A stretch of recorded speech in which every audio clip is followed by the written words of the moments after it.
Comment trouver un travail en Corée du Sud? Vous êtes très nombreux à me poser la question. Je vais vous répondre en 3 points. On va parler des conseils en général, de la langue coréenne, est-ce qu'il faut la parler ou non, et du visa. Le premier conseil, c'est de mettre votre CV sur le plus de plateformes possible. Personnellement, j'ai posté sur Job Korea, Salamin, Wanted et aussi un truc qui s'appelle Cowork. Et c'est d'ailleurs sur Job Korea, la plateforme principale, que j'ai trouvé mon boulot. Le mieux, c'est de faire un CV à la coréenne. Il y a plein de tutos sur Internet pour ça. Et quand les recruteurs cherchent un travailleur étranger, bon, je parle notamment du marketing parce que c'est mon domaine, il y a 2 raisons. Votre connaissance d'un marché étranger dans lequel ils souhaitent s'étendre ou, et c'est la raison principale honnêtement, votre maîtrise des langues étrangères. C'est pourquoi dans votre CV, je vous conseille de mettre ces points en valeur. Personnellement, c'est notamment parce que je parlais espagnol et pas français, mais que j'ai été recruté.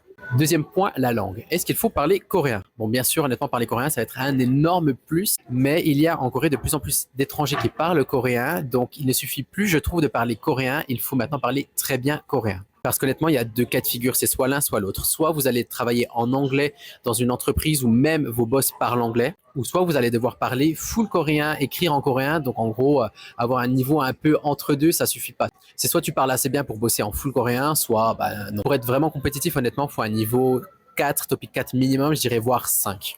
Donc faut se mettre au boulot, mes bébés. Un bon test pour ça, s'il y a une offre d'emploi en coréen que vous la lisez et que vous comprenez rien, bon c'est mort. Et c'est pourquoi la plupart des offres ouvertes aux étrangers sont souvent rédigées en anglais, ou soit des fois dans les offres en coréen à marquer que le poste est aussi parfois ouvert aux étrangers. À condition de parler bien coréen et surtout de ne pas avoir de problème de visa. Donc dernier point, et notamment le plus important, le visa. Et c'est là que les choses se compliquent un peu. Si vous avez un visa de résident de longue durée ou que vous êtes marié, il n'y a pas de problème. Mais si vous avez besoin d'un sponsorship, là, c'est un peu plus compliqué. Notamment parce que 2 conditions doivent être réunies. Votre entreprise doit pouvoir vous sponsoriser un visa et vous devez vous être éligible à recevoir ce visa. Et c'est souvent soit l'un, soit l'autre qui bloque. J'ai notamment parlé du visa E7 parce que c'est celui que j'ai. D'abord, le job auquel vous candidatez doit être sur la liste des 80-90 métiers autorisés par l'immigration pour le sponsor de visa.